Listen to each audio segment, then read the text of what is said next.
So today I am going to discuss one important chapters, that is markets around us.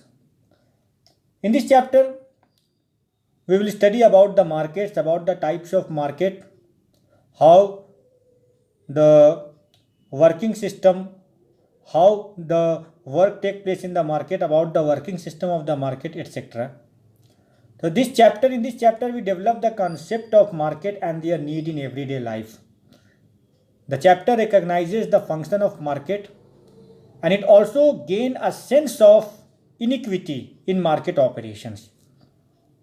See students, first of all, what do you understand by market? We all know that market is the place where we go to get all our commodities and daily requirement. Okay, बाजार वो चीज होते हैं, वो जगह होता है जहाँ पे where we find a large number of buyers and sellers.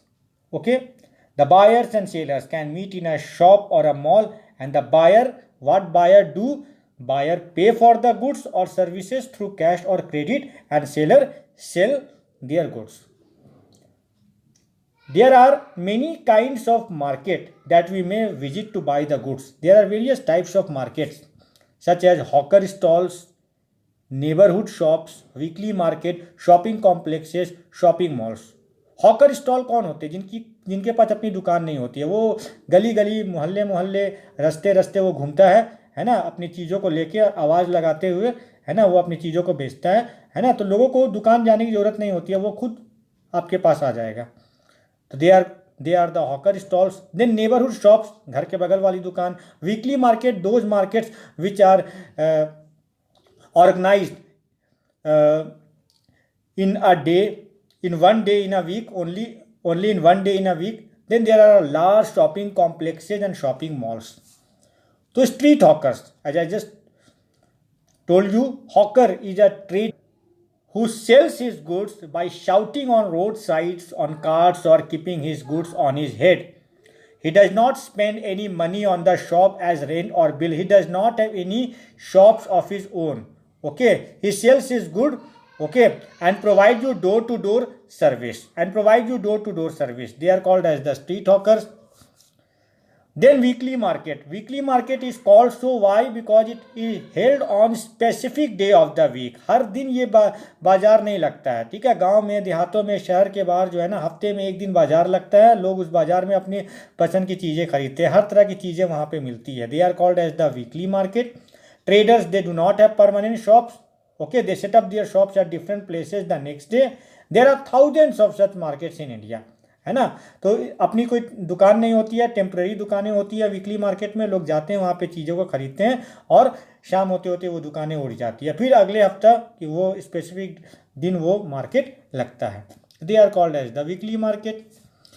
Neighbourhood market, हमारे घर की बगल की दुकानों को बोलेंगे आप नेबरहुड मार्केट, जहाँ घर के बगल में दुकानें हैं, है ना. Neighbourhood shops are convenient for the public. Why? Because they are open daily. Unlike weekly market, they are open daily. We can go there on any day of the week and at any time.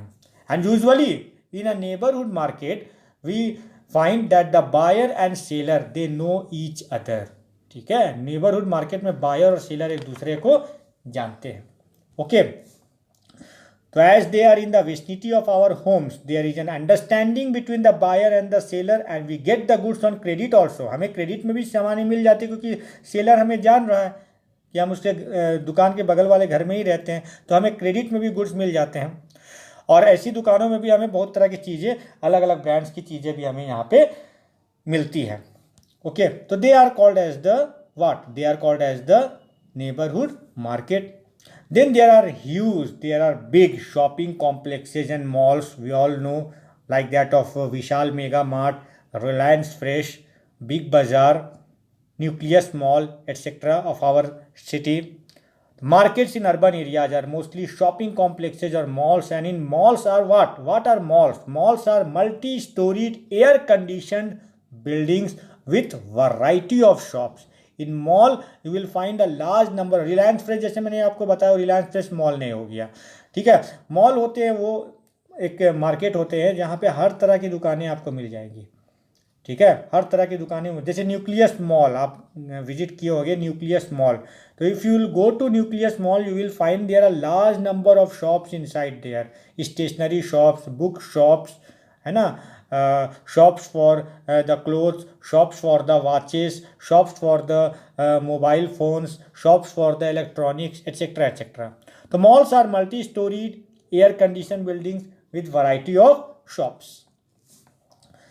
Then chain of markets.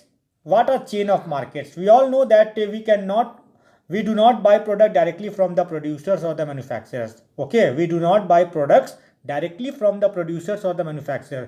We buy it from whom? हम लोग किससे खरीदते हैं? From the middleman, from the intermediary. एक किसान अपनी चीज़ों को बेचता है होलसेलर को, है ना, जो होलसेलर होते हैं वो खरीद लेते हैं, होलसेलर बेचता है रिटेलर को, रिटेलर से हम लोग खरीदते हैं। तो देयर आर मिडिल मैन, तो these wholesalers retailers are what, these wholesalers and retailers are called as middle man. तो there are middle man who buy products directly from the producers and sell it to the buyer. तो these middle man act as an intermediary between whom, between the producer and the consumer, और इन्हीं को हम लोग traders कहते हैं, है ना। प्रोड्यूसर से ये चीज़ें खरीदते हैं और हमें बेचते हैं, ठीक है, हमें ये बेच देते हैं। तो ये middle man they are playing a very important role in the market operation. Without these middle man, without these traders, without these wholesalers we can not be able to access to the product of our daily life. Okay, तो these traders are playing a very important role. नहीं तो फिर आपको अगर चावल खरीदना होगा तो आपको किसान के पास जाके खरीदना पड़ेगा। कहाँ आप ढूंढिएगा किसान को? किसान काफ़ी दूर रहता है, उनका गांव काफ़ी दूर है, आपको उतने दूर जाने पड़ेंगे। तो ट्रेडर्स के जरिए, मिडिल मैन के जरिए हमें, है ना, दूर की बनी हुई चीज़ें भी हम लोग घर के पास मिल जाती है, ठीक है। तो they are known as what, they are known as trader. जैसे यहाँ पे देख लीजिए फैक्ट्रीज हैं, तो फैक्ट्री से खरीदते हैं कौन? होलसेलर, होलसेलर से खरीदते हैं रिटेलर्स, रिटेलर से खरीदते हैं हम लोग, कंज्यूमर्स लोग खरीदते हैं, है ना। तो ये होलसेलर और retailer, see these wholesalers, this is wholesalers and retailers, they are acting as an intermediary between the factory और farms and that of the consumer.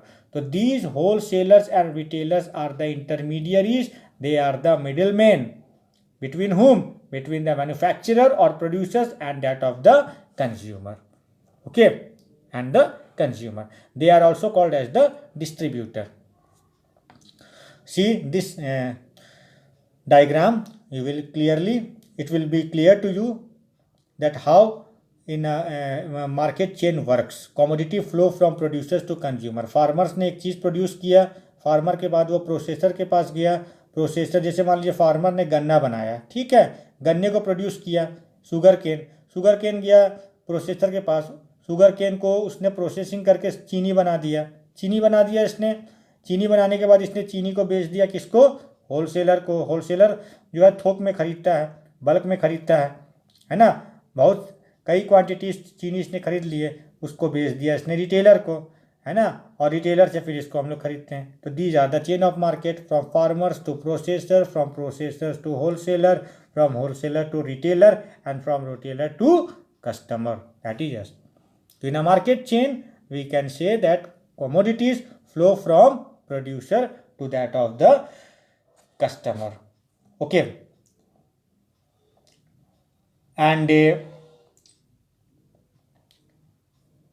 if you buy product from the wholesaler you can get it at very low price. अगर आप wholesaler से खरीदते हो कोई चीज़ directly, retailer से नहीं खरीद के होलसेलर से खरीदते हो, तो आपको सस्ते दाम में मिल जाता है, क्योंकि होलसेलर भी उसको प्रोसेसर से खरीदता है या प्रोड्यूसर से खरीदता है जो कम दाम में होता है। लेकिन होलसेलर में प्रॉब्लम यह है कि होलसेलर एक दो चीज़ नहीं बेचेगा। होलसेलर से अगर आपको खरीदना है तो आपको बल्क में खरीदना पड़ेगा। बल्क में खरीद के आप क्या करोगे? तो बल्क में कौन खरीदते हैं? रिटेलर, क्योंकि उनको स्टॉक क्रिएट करना पड़ता है अपनी दुकानों में, ठीक है। अगर आप होलसेलर से डायरेक्टली लेते हो तो आपको कम दाम में मिलेगा, but you will have to buy in what, you will have to buy in bulk. Okay, so markets everywhere, there are various markets, places where people go to buy and sell goods. All these markets are in specific locality and work in a specific manner. अब तो digital market भी आ गया, आप जानते ही हो, online market, ठीक है। आप ऑनलाइन ऑर्डर करिए, ऑनलाइन पेमेंट करिए, कैश ऑन डिलीवरी करिए, घर में आपके पास चीज़ें आ जाएगी ना, ठीक है। होम डिलीवरी हो जाती है, आपको कहीं जाना भी नहीं पड़ेगा, गाड़ी लेके जाना भी नहीं पड़ेगा, आपका तेल का खर्च भी बच जाएगा, है ना। और ऑनलाइन में आपको सस्ती दामों में भी चीज़ें मिल जाती है, बहुत सारी चीज़ें आपको सस्ते दाम मार्केट रेट से कम दाम में मिल जाती है। इसको हम लोग क्या कहते हैं, डिजिटल मार्केट। डिजिटल मार्केट में कौन आ गया, जैसे अमेजॉन है, फ्लिपकार्ट, स्नैपडील, बहुत सारे हैं। तो digital market, the buying and selling of goods take place, how, the buying and selling of goods taking place digitally. Also we order the products online and we can get it, we can make the payment online, also we can make the payment in the form of cash on delivery also, delivery के समय भी आप payment कर सकते हो। तो digital market आज काफ़ी जोर पकड़ रहा है और काफ़ी पॉपुलर भी हो रहा है। Markets and equality, see, do you think that market promotes equality? Certainly not. There are two types of sellers, one in the weekly market and other in the shops and malls. Weekly market के दुकानदार जो होते हैं वो आपके थोड़े poor होते हैं, गरीब होते हैं, उनके पास अपनी दुकानें नहीं होती है। लेकिन शॉप्स और मॉल्स में जिनकी दुकानें होती है वो काफ़ी रिच बिजनेसमैन होते हैं, ट्रेडर्स होते हैं, है ना। काफ़ी दुकानें उनकी काफ़ी बड़ी होती है। तो जो वीकली मार्केट वाले जो प्रोड्यूसर, जो ट्रेडर्स होते हैं, वो बहुत ज़्यादा नहीं कमा पाते हैं as compare to that of the latter. Okay, as compare to that of the latter. So we can say that the markets creates inequality. Okay, in a market we find that there are sellers who earn a lot. There are many sellers who could not be able to earn a lot. Then there are buyers who can afford to buy the branded products. बहुत सारे buyers branded product खरीद सकते हैं क्योंकि उनके पास income ज़्यादा होता है। कई ऐसे बायर्स होते हैं जो ब्रांडेड प्रोडक्ट्स नहीं खरीदते हैं, सस्ती चीज़ों को खरीदते हैं क्योंकि उनके पास उतना इनकम नहीं होता है। So we can say that market, you will find a lot of economic inequality in the market, which means inequality of economic assets and income among individuals and group within a society. ठीक है, तो market में equality नहीं होती है ना। Buyers के पास ज़्यादा इनकम होता है तो वो ज़्यादा अच्छी चीज़ों को, ब्रांडेड प्रोडक्ट्स को, क्वालिटी प्रोडक्ट को खरीदता है। कई ऐसे बायर्स हैं जो गरीब होते हैं, वो सस्ती चीज़ों को खरीद रहे हैं। सेलर्स जो होते हैं, कई सेलर्स की बड़ी बड़ी दुकानें होती है, कई सेलर्स की छोटी दुकानें होती है, कई सेलर्स जो होते हैं वीकली मार्केट में बैठते हैं, कई सेलर जो है घर घर जाके डिलीवरी करते हैं। ठीक है ना। तो market creates economic inequality. Now it is the duty of the government to protect the interest of all the sections of the society. And now our government is taking steps to promote the interest of every person in a market. Okay students, that's all about. I have discussed some of the basic concept of the chapter. Hope it becomes clear to you. Okay, thank you.